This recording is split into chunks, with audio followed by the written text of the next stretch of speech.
So, hello once again and welcome all. For decades, the global political landscape seemed relatively predictable. The unipolar movement, the rise of the Western alliances, the established norms of the international relations, all was very smooth and very predictable. But beneath the surface, the tectonic plates have been shifting. Today, we are witnessing a profound recalibration of the power driven by the three giants China, Russia, and India. These nations, each with their own unique histories, ambitions, and challenges, are increasingly finding common grounds, forging new alliances, and charting a course that is actively reshaping the global politics. The question is no longer if a new world order is emerging, but what from it will take and what it means for the rest of us. To understand where we are going, we must first understand where we have been.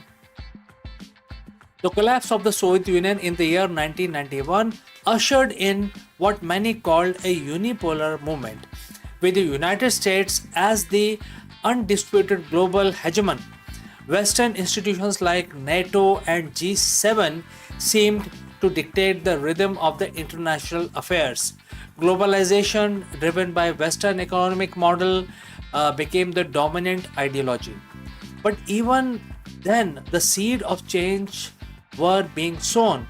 China quietly and methodically was embarking on an economic miracle, lifting hundreds of millions out of poverty and becoming the world's factory.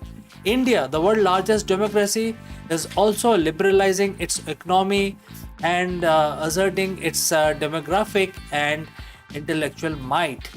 Russia, though weakened, retained its vast resources, nuclear arsenal, and deep seated historical ambition to reclaim its great power status.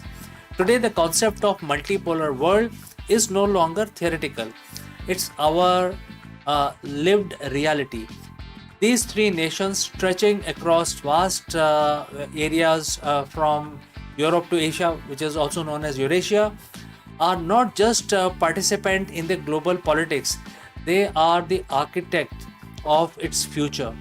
It's beginning with China under President Xi Jinping. The China's ambitions have moved beyond economic growth to encompass global leadership. The Belt and Road Initiative, or the BRI, is perhaps the most ambitious infrastructure and connectivity project in human history. It's not just about roads and railways. It's about creating a sino-centric economic and political sphere of influence, stretching from Asia to Africa and even into Europe. Through the BRI, China is offering an alternative development model, often without the political conditionalities imposed by the Western lenders.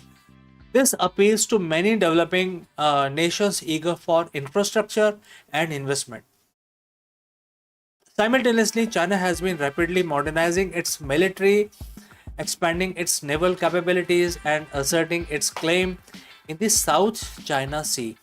Beijing's vision is clear to be the global superpower, challenging the very foundation of the existing international order. Next, we turn to Russia. For Vladimir Putin, the collapse of the Soviet Union was a major geopolitical catastrophe. His foreign policy has been relentless effort to restore Russia's prestige and influence on the world stage. This has manifested in several ways: a more assertive stance against NATO expansion, intervention in Syria and Ukraine, and strategic pivot towards Asia. Economically, Russia remains a major energy superpower, a crucial supplier of oil and natural gas to Europe and increasingly to Asia.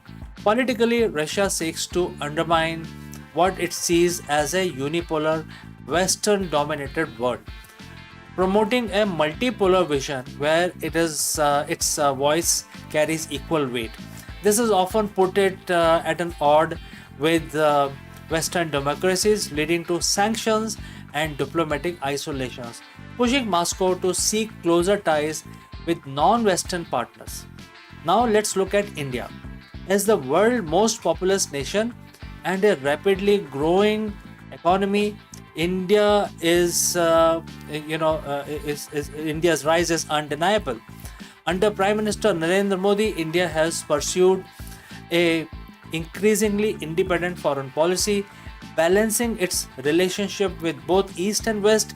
India is democratic nation sharing many values with Western countries, yet it has deep historic and strategic ties with Russia, particularly in defense. India's primary focus is on its own development and securing its strategic interest, especially in the Indo-Pacific region, where it faces an increasingly assertive China.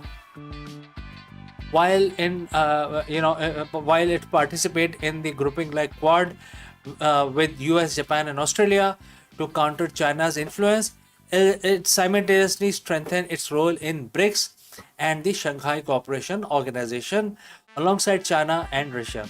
This complex dance highlights India's unique position as a rising power, unwilling to be confined to traditional blocs.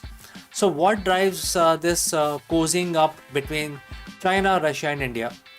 It's not the monolithic alliance, nor is it without its tension. Rather, it's a convergence of interest driven by several key factors, starting with a shared vision of multipolarity. All three nations fundamentally believe the world should not be dominated by a single power or a bloc. They advocate for more diversified international system where power is distributed and their voices are amplified. Next is countering Western hegemony. Each in their own way views the existing international order as squeezed in favor of Western interest.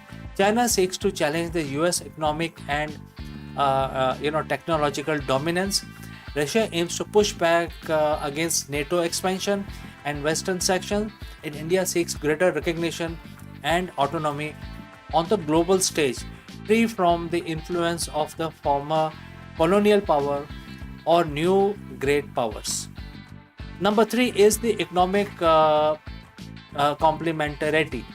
Russia's offer energy and defense technology. China offers manufacturing and infrastructure investments. India offers massive market and a growing tech sector. There are clear economic benefits to deepening their ties, often bypassing Western financial systems. Number four is the strategic autonomy. For India, in both maintaining ties with both Russia and China, even midst of tension, allow it greater strategic flexibility, ensuring a diversity of options for its defense and development needs. And number fifth is the mutual support in international fora. Whether it is an UN Security Council, BRICS, or the SCO, these nations often coordinate positions, providing a counterweight to resolutions or initiatives pushed by Western powers. The implication of this shift or this shifting dynamic are profound and far-reaching for every corner of the globe.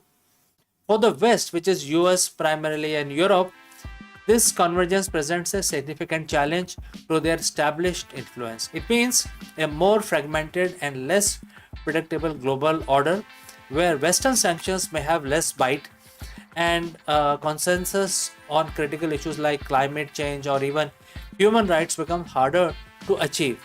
It also necessitates a re-evaluation of the defense strategies and economic dependencies.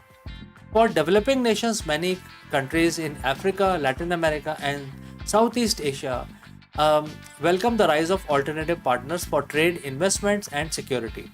They see it as an opportunity to diversify their options and avoid being reliant on a single superpower.